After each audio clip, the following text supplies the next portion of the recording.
एक मिनट की बात है। मेरा आपसे कोई सवाल नहीं है।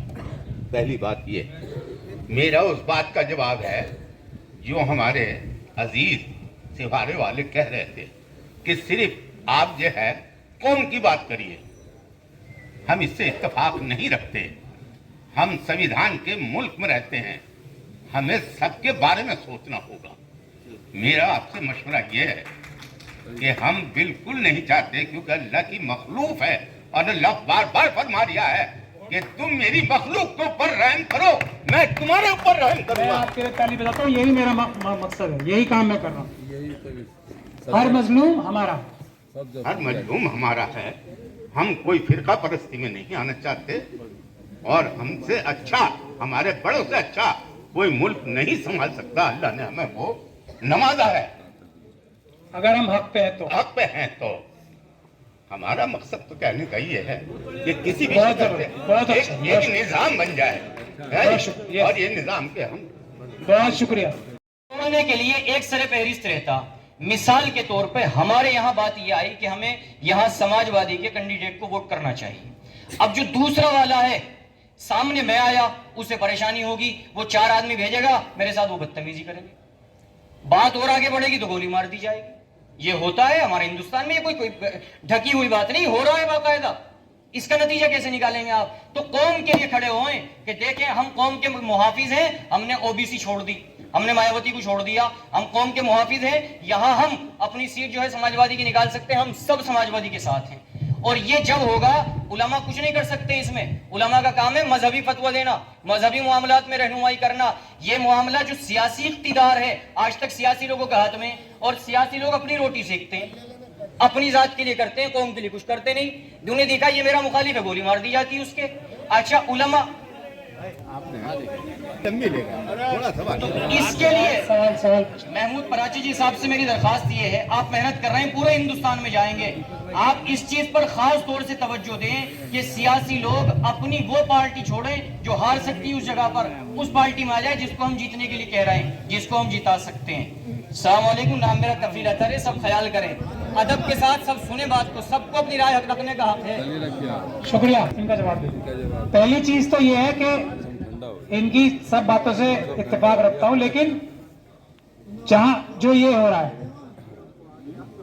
एक तो सवाल करने का हक, जिसको भी आप कायद मानते हैं उससे सवाल करने का और उसको टेस्ट करने का,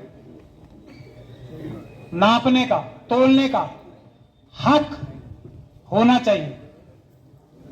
जैसे रसूलुल्लाह के जमाने साहबा इकराम से कोई भी आके किसी का दामन पकड़ सकता था, बड़े से बड़े जनरल का, और सवाल कर सकता था कुछ भी। ये अगर हम अपने रसूल की सुन्नत से ही सीख लें तो सारी मसलों का हल हो जाएगा। टेस्ट हर एक का होना है। जो आदमी टेस्ट देने में फेल हो रहा है वो लीडर ही नहीं है, वो बेईमान है। फिर वही बात आ जाएगी, अब फिर मुझे जिद्दी कहें या कुछ भी कहें। जो सवालों से भागता है, कड़वे सवालों से भागता है, वो लीडर नहीं, बेईमान है। जिसके पास कुछ छुपाने के लिए है वो लीडर नहीं हो सकता। तो टेस्ट जरूर करें सबको, सवाल सबसे जरूर पूछे। ये सबसे अच्छा दिफा होगा किसी भी लीडर को बेईमान होने से रोकने का। किसी भी लीडर को कहीं भी हो, सवाल और टेस्ट क्या करिए और उसको टेस्ट दीजिए, ये करो, तब हम आप पे यकीन करें। और मैं ये कह रहा हूं, आप समाजवादी पार्टी को वोट दें, बसपा को दें, किसी को दें, आरएसएस और बीजेपी को छोड़ दें, मगर क्या उन लोगों के नुमाइंदों ने आपके आके पूछा कभी हम कैंडिडेट किसे दें? ये है बुनियादी बात जिसके लिए मैं मेहनत कर रहा हूं आपके सामने। और आप वोट दोगे तो आपकी ये डिमांड, हमारा कैंडिडेट जीतेगा तो दिन रात आपके इस काम पे लगेगा, ये किसी ने आपसे आके पूछा? ये है बुनियादी बात। जब आगे पूछेंगे, सब पॉलिटिकल पार्टीज के लोग आपके सामने इस जगह पे आएंगे, एक जगह पे अपने अपना केस रखेंगे कि सॉरी, हम नाम नहीं लेना चाहता, ए पार्टी जीतेगी तो ये करेगी, वो ये कैंडिडेट रहेगा। आप बोलेंगे नहीं, ये कैंडिडेट में ये कमियां हैं, इसको बदलो आप, तो वो बदलेंगे। ये सिस्टम डेवलप करना चाहते हैं और ये मुश्किल काम नहीं है, पॉलिटिकल पार्टीज को ये करना पड़ेगा। और जो ईमानदार लीडरशिप है ना पॉलिटिकल पार्टीज में भी, वो इसको बहाने के तौर पे इस्तेमाल करके अच्छे कैंडिडेट दे पाएगी। ये भी मैं आपको अंदर की बात बता रहा हूं। आप पूछिए। अस्सलाम। क्योंकि मैं अफजलगढ़ से रहने वाला हूं और महमूद भाई, आप जो मिशन लेके चल रहे हैं उसके लिए जितना मेरी जात से बनेगा उसको मैं ताउन करूंगा आपके लिए।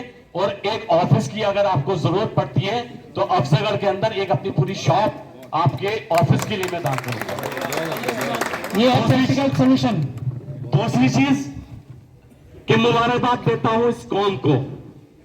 आप मुबारकबाद के हकदार इसलिए हैं क्योंकि अगर आरएसएस के मुकाबले कोई मजबूती से खड़ा है तो वो आपकी ही कौम है। चाहे कांग्रेस का वक्त आए तो उसको हटाने के लिए आप समाजवादी के साथ एक तरफा होगे, चाहे समाजवादी को हटाने के लिए बीएसपी के साथ आप एक तरफा होगे, चाहे बीएसपी को हटाने के लिए आपको किसी और भाई के अंदर सलाहियत लगी तो 90% 95% आप एक तरफा हो गए। तो जब आप उन लोगों को ताकत दे सकते हैं और उन लोगों को हटा सकते हैं तो क्या आप लोग अगर एक तरफा हो जाएं तो अपनी बात हर हाल में, चाहे वो प्रधानमंत्री हो चाहे सीएम हो, सबसे मनमाने की कुव्वत आप रखते हैं। लेकिन होगा तभी जब आप सिर्फ दो बिरादरियां जाने, एक जालिम की एक मजलूम की। जालिम के खिलाफ हो जाए, मजलूम के साथ हो जाए तो आपकी भी भलाई है और सबकी भलाई है। महमूद भाई, मैं आप लोगों के आपके साथ हूं, आपके मिशन में जितना मुझसे बनेगा, फिर से मैं रिपीट करता हूं, मैं आपके साथ कांधे से कांधा मिलाकर खड़ा नजर आऊंगा। चाहे दिल्ली हो चाहे लखनऊ हो, आप एक आवाज देंगे तो मेरी पूरी टीम आपके साथ नजर आएगी। बस मैं एक ही इसमें तरमीम करना चाहूंगा कि हमें पॉलिटिकल अलायंस भी बनाने होंगे साथ में, इसमें ये ऐड करना चाहूंगा। बस बाकी सब बातें आपकी ठीक थी। बगैर पॉलिटिकल अलायंस के नहीं हो सकता ये। हम एक तरफा हो और दूसरे जो अच्छे लोग हैं जो बीजेपी और आरएसएस के बुनियादी तौर पर खिलाफ है उनसे पॉलिटिकल अलायंस बनाए, एससी एसटी ओबीसी और माइनॉरिटीज के साथ। दूसरी, बहुत बहुत शुक्रिया आप सब लोगों ने आज यहाँ अपना टाइम दिया। मैं मुफ्ती मुनीर साहब से गुजारिश करूंगा कि आप इसको अगर शुक्रिया, बहुत बहुत शुक्रिया। सवाल नहीं कर रहा आपसे। देखिए, आपका जो कहना है हमारे देश की आज़ादी के लिए लोग बाग आज़ादी के आंदोलन में कूदे, उन्हें ये नहीं मालूम था आज़ादी कब मिलेगी, मिलेगी भी या नहीं मिलेगी। ये भी दूसरी आज़ादी की लड़ाई लड़नी पड़ेगी आपको। गोल आपने तय कर दिया, गोल आपने तय कर दिया, आरएसएस भाजपा को वोट नहीं देना है। और इसके लिए 3-4 चीजें जरूरी। एक है मतलब बोल तो आपने तय कर दिया, संकल्प ले। दूसरा समर्पण, डेडिकेशन। तीसरा है संगठन, ऑर्गेनाइज। और सतर्कता भी जरूरी है और सत्कर्म जरूरी है। 5 से शुरू होते हैं सब: संकल्प, समर्पण, संगठन, सतर्कता और सत्कर्म। तो जो आपने कहा है, हमें बिल्कुल आजादी की दूसरी लड़ाई के तरह लड़ना पड़ेगा। ये नहीं देखना हम जीतेंगे हारेंगे, जीतेंगे भी या नहीं जीतेंगे, और जीतेंगे तो कब जीतेंगे।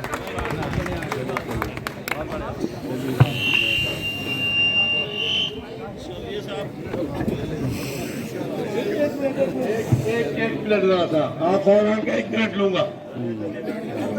देखिए महमूद भाई के पार्षद जी, आपकी एक एक बात इस वक्त वो है जो कौम को ज़रूरत है। मैंने आपकी सारी बात ध्यान से सुनी।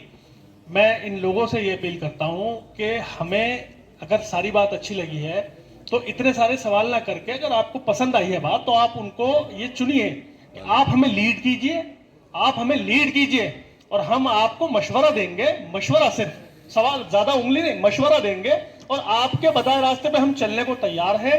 मैं कांग्रेस पार्टी से ताल्लुक रखता हूं, प्रदेश सचिव हूं। अगर जरूरत पड़ेगी पार्टी छोड़ने की तो पार्टी भी छोड़ देंगे और नहीं जरूरत पड़ने की तो नहीं छोड़ देंगे। हम आपके साथ कांधे से कांधा मिलाकर हर लड़ाई लड़ने को तैयार है, जेल जाने को तैयार है, हर तरीके से तैयार है। प्रैक्टिकल करने का मजा है। देखिए, अस्सलाम वालेकुम। मैं इस वक्त ऐसी बात कहने जा रहा हूँ कि आप ताज्जुब करेंगे। एक वक्त था, मैं गांव से रहने वाला आदमी हूँ, आप तो शहरी लोग हैं, हम आपकी रहनुमाई के साथ चलते हैं। याद होगा कि मझड़े के अंदर एक बार रिपोल हुआ था, रिपोल हुआ था उनकी, उस वक्त जो जीती थी, हमारे विधायक जी सामने बैठे हैं, वोट हुआ था 90%, रिपोल कर दिया। अगले दिन इतनी फोर्स लगा दी चारों तरफ के पूछो मत। अरे वोट जिताएगा वोट, 95% करा अगले दिन जो हुआ तो 95%। वहां पर कितने वोट पड़ नहीं सकते, 95% वोट डाला। वोट डालिए, किसी को डालिए, अपने वोट तो पूरा डालिए। ये बात हमारे मैसेज के खिलाफ है कि किसी पॉलिटिकल पार्टी को किसी को छोड़ना है, अपनी अपनी पॉलिटिकल पार्टीज में रहे। लेकिन जो अभी हो रहा है ना, देखिए गठबंधन बन रहा है, क्यों बन रहे हैं? क्योंकि जरूरत है ना अच्छे कैंडिडेट्स की, जीतने वाले कैंडिडेट्स की। वही निजाम हमें रखना है। किसी पॉलिटिकल पार्टीज के हम खिलाफ नहीं है, आरएसएस और बीजेपी के अलावा किसी भी पॉलिटिकल पार्टी में रहे, लेकिन इलाके की भलाई के लिए, देश की भलाई के लिए और संविधान को मजबूत करने के लिए काम करना सभी पॉलिटिकल पार्टीज का जिम्मेदारी है।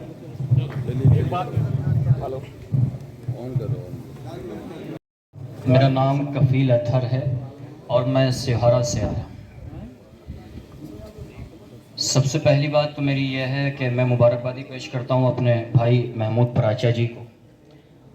उसकी वजह यह है कि हम जाहिर को देख के फैसला करते हैं, बाहर से देख के फैसला करते हैं, अंदर को देखने वाला तो अल्लाह है, बस वो जानता है दिल में क्या है। उसके बारे में ना हम मुकल्लफ हैं ना हम फैसला कर सकते हैं। तो ज़ाहिरी एतबार से हमारे महमूद पराचे जी भाई के जो जज्बात हैं वो कौम के लिए मुफीद नज़र आ रहे हैं। तो इसके लिए मैं मुबारकबादी पेश करता हूँ अपने महमूद भाई साहब। अल्लाह इन्हें सलामत रखे, इनके जज्बे को सलामत रखे। अगर इनका जज्बा कौम के लिए मुफीद है तो अल्लाह उस जज्बे की तकमील के असबाब पैदा फरमाए। दूसरी बात, मैं अपने सारे भाई जो बैठे होंगे उनसे एक बात कहना चाहता हूँ। यहाँ हर बंदे को अपनी राय रखने का हक है, बंदा चाहे छोटा हो या बड़ा हो। अभी हमारे महमूद पराचा जी इसी बात पर मेहनत कर रहे हैं कि हम सब बराबर हैं, बड़ा छोटा कुछ नहीं है। ये जहन में जब तक बात हमारे रहेगी मैं बड़ा हूं ये छोटा है, इस पर मुझे हंसना चाहिए, बात बनेगी नहीं, बात हो ही नहीं सकती, नतीजा निकल ही नहीं सकता। हमने सिवारा में देखा, हमारे सिवारा में भी जो है बाकायदा सियासत होती है और मुख्तलिफ पार्टियों से लोग जुड़े हुए हैं, अलग अलग पार्टियों के लोग रहते हैं, लेकिन ऐसा नहीं होता कोई आदमी अगर आ जाए तो सामने वाला उस पर हंसता है। ऐसा हमारे सिवारा में नहीं होता है। मैंने देखा है सिवारा में, मैं सिवारा में बचपन से बड़ा हुआ हूँ, ऐसा नहीं होता। हम अगर अपनी कौम को आगे ले जाना चाहते हैं तो एक बंदा ऐसा बताए जो अपनी जात के लिए नहीं अपनी कौम के लिए इलेक्शन लड़ सकता हो, एक बंदा बस। देखो तकरीर मुझसे भी हो सकती है, मैं भी कर सकता हूँ, जज्बात को मैं भी उभार सकता हूँ, किसी को अपने आप से माइल मैं भी कर सकता हूँ। ये अल्लाह ने मुझे भी सलाहियत दी और मेरी उम्र 9 दिसंबर 1998 की पैदाइश है। नाम मेरा कफील अतहर है, सिवारा का रहने वाला हूँ। मैं भी जो है कर सकता हूँ कि आप मुझसे मुतासिर हो जाएंगे। एक बंदा ऐसा बताएं जो ये कहे कि मैं कौम के लिए इलेक्शन लड़ूंगा। एक मिनट पूरी बात होने दीजिए मेरी। महमूद पराची जी साहब ने एक बात की, बहुत अच्छी बात है कि एक जगह से ऐलान होना चाहिए कि ये बंदा इलेक्शन लड़ेगा, इसे हम वोट देंगे। उसके लिए हम सब लोग एक तरफा होंगे और वो फैसला करेंगे। उनमें एक जो है सर फहरिस्त रहता, सबको जोड़ने के लिए। अगर हम बैलेट पेपर से चुनाव कराते हैं तो चूंकि तादाद में हम बहुत कम हैं तो हम यहाँ पे कामयाब नहीं हो पाएंगे। तो इसके बारे में आप क्या कहना चाहते हैं? नहीं, लेकिन मैं दोबारा समझाने की कोशिश करता हूँ। मैंने शुरुआत ये की थी कि SC, ST और माइनॉरिटीज के लोग जो हैं कमोबेश एक ही हालत में हैं, मजलूम। 46% हैं हम तादाद में ज्यादा हैं। मुस्लिम कम्युनिटी को देखा जाए तो वो सिर्फ शेड्यूल कास्ट कम्युनिटी से नंबर्स में कम है। सबसे बड़ी मेजॉरिटी नंबर 2 है हम देश के। पॉलिटिकल अलायंस बनाना ही पॉलिटिक्स डेमोक्रेसी का वो है, अलायंस बनाना। तो हम न तादाद में कम नहीं है, ये गलतफहमी सब अपनी दिमाग से दूर कर लें। और OBC जो कि 40% है, अगर वो हमारे साथ आते हैं हमारी बहन और भाई बन के तो हमारे सर आंखों पे है और वो आएंगे ही, क्योंकि दूसरा जो ग्रुप है, दूसरा जो साइड है पॉलिटिक्स की, वो उन्हें शूद्र समझता है। यही तो मेरी सारा लब्बो-लुआ भी यही था। तो अब मैं दोबारा आपको वो एक्सप्लेन कर रहा हूँ। अच्छा। जी। आगे सवाल